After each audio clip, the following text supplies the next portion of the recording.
And good morning, everyone. I'm Kara Phillips. We are coming on the air now with more political scandal erupting in New York City. Federal authorities in Southern District of New York coming before the cameras now to reveal the charges. Let's get straight to the presser. Conspiracy in which he solicited and knowingly accepted illegal campaign contributions from foreign donors and corporations. As we allege, Mayor Adams took these contributions even though he knew they were illegal. And even though he knew these contributions were attempts by a Turkish government official and Turkish businessmen to buy influence with him. We also allege that the mayor sought and accepted well over $100,000 in luxury travel benefits from some of the same foreign actors who arranged many of the illegal campaign contributions. These benefits included free international business class flights and opulent hotel rooms in foreign cities. The mayor had a duty to disclose these gifts on his annual public disclosure forms so that the public could see who was giving him what. But as we allege, year after year after year, he kept the public in the dark. He told the public he received no gifts, even though he was secretly being showered with them. We allege that Adams accepted these benefits knowing that they were given to him because of his position. And in exchange for some of those improper benefits, he intervened in the New York City Fire Department's inspection process for a building owned and operated by the Turkish government, allowing it to open even though it had not passed the fire inspection. The corruption alleged in the indictment is, as I said, long-running. As we allege in the indictment, Adams' solicitation of illegal campaign contributions began in 2018. After he started raising funds for his 2021 mayoral campaign, he agreed to take contributions offered by multiple Turkish businessmen, several of whom he met in Turkey. Adams knew that these wealthy individuals could not legally donate in a U.S. election. Federal law clearly prohibits foreign donations. That's how we protect our elections from foreign influence. Yet Adams directed his staff to pursue this illegal money to support his campaign for mayor. And as we allege, Adams continued to pursue foreign money in secret well into 2021. And it didn't stop with his first campaign for mayor.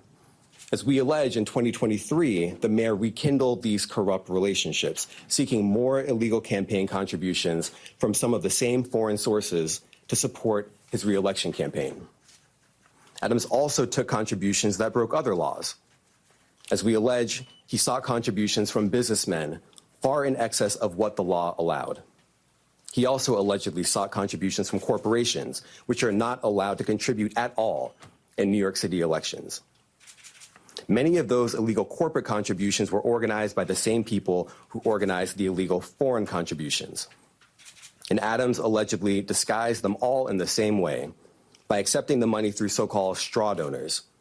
A straw donor contributes someone else's money, hiding the money's illegal source, such as a foreign businessman, a corporation, or a wealthy New Yorker who has already contributed the maximum amount allowed.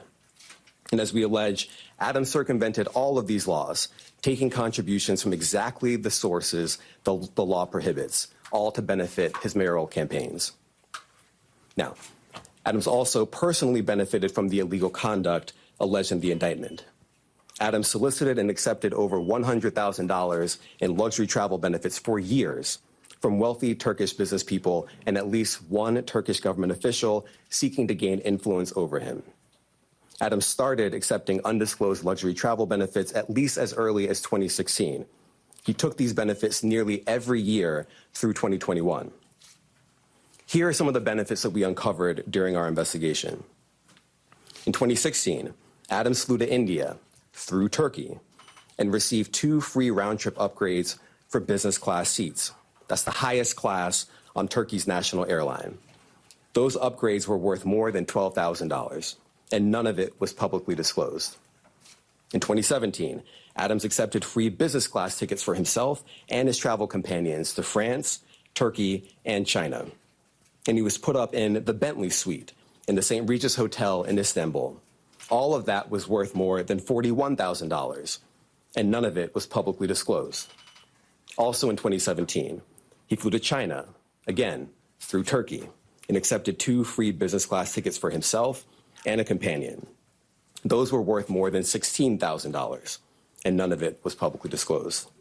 In 2018, he flew to Hungary through Turkey and accepted free upgrades for business class seats. Those were worth more than $12,000, and none of it was publicly disclosed. In 2019, he flew to Turkey and accepted a free upgrade to business class for his companion and a free stay in a lavish suite at the St. Regis Hotel in Istanbul. That was worth more than $9,000. And again, none of it was publicly disclosed.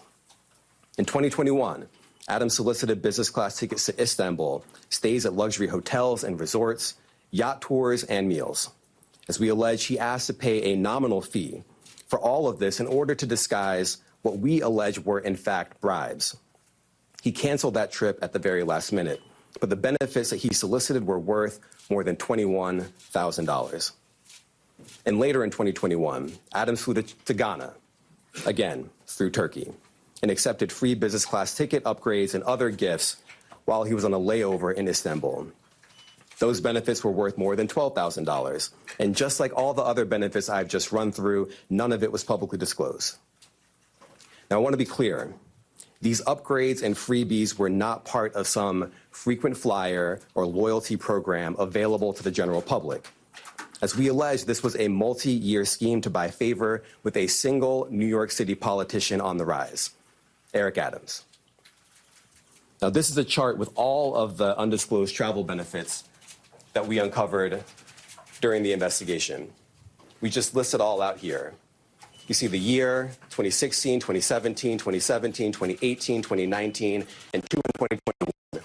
The destination, India all the way to Ghana. The benefits, the free upgrades or free tickets altogether, the hotel stays, and the value. And if you just sum up all the dollar amounts here, you get to more than $100,000. And of course, as I said before, every single trip that we list here was undisclosed. As we allege in the indictment, in addition to not disclosing these benefits, Adams sometimes created fake paper trails to try to cover up the travel benefits he solicited and received. Let me give you one example. Adams wrote emails to his staff suggesting he paid for his 2017 business class flights on the Turkish airline when, as we allege, he did not. Those flights were worth a lot of money. Just one ticket alone cost more than $10,000. But months after taking the flights, Adams wrote an email to a staff member and told the staff member that he had left cash in her desk drawer and that she should send the money to the Turkish airline to pay for a trip he had already taken. As the indictment makes clear, that's just a clumsy cover-up. Now, just because Adams received benefits for free, that doesn't mean that there weren't strings attached.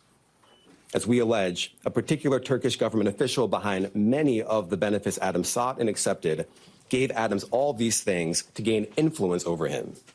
We allege that Adams knew that and took the benefits anyway. We allege that when the Turkish government official needed him, Adams also took corrupt official action in exchange for some of the luxury travel benefits. In 2021, the Turkish government official was trying to open a brand new high-rise building in Manhattan that would house Turkey's consulate. There was significant time pressure because the Turkish official desperately needed the building to be open in time for a visit from Turkey's president. This building was important to the Turkish official, and it was important to Turkey. But the FDNY's fire safety professionals wouldn't let the building open because the building hadn't passed an inspection. And not just that. Some of the people at the FDNY thought the building had so many issues and defects that the building was not safe to occupy. So the Turkish official sent word to Adams that it was, quote, his turn, unquote, to support Turkey. And as we allege, Adams delivered and pressured the fire department to let the building open. The FDNY professionals were convinced that they would lose their jobs if they didn't back down. And so they did. They got out of the way and let the building open. The Turkish official got what he wanted. And as we explained in the indictment, just 4 days after Adams held up his end of the bargain, he went right back to soliciting more travel benefits from the Turkish airline. Now, I want to make 3 things crystal clear. First, the conduct alleged in the indictment, the foreign money, the corporate money, the bribery, the years of concealment, is a grave breach of the public's trust. Public office is a privilege. We allege that Mayor Adams abused that privilege and broke the law. laws that are designed to ensure that officials like him serve the people, not the highest bidder, not a foreign bidder, and certainly not a foreign power. These are bright red lines, and we allege that the mayor crossed them again and again for years. That is the only reason we are here today. Second, this investigation continues. We continue to dig, and we will hold more people accountable. And I encourage anyone with information to come forward and to do so before it is too late. And third, the Southern District of New York remains committed to rooting out corruption without fear or favor and without regard to partisan politics. We are not focused on the right or the left. We are focused only on right and wrong. That is our duty, and we will fulfill it. Now, today's charges are the product of a tremendous partnership. I want to thank our partners at FBI and the New York City Department of Investigation who have been with us every step of the way. And finally, I want to commend the outstanding career prosecutors from SDNY who are handling this case. Celia Cohen, Andrew Rohrbach, Hagen Scotton, and Derek Wickstrom, and the chiefs of the Public Corruption Unit, Laura Pomerantz and Robert Sobelman.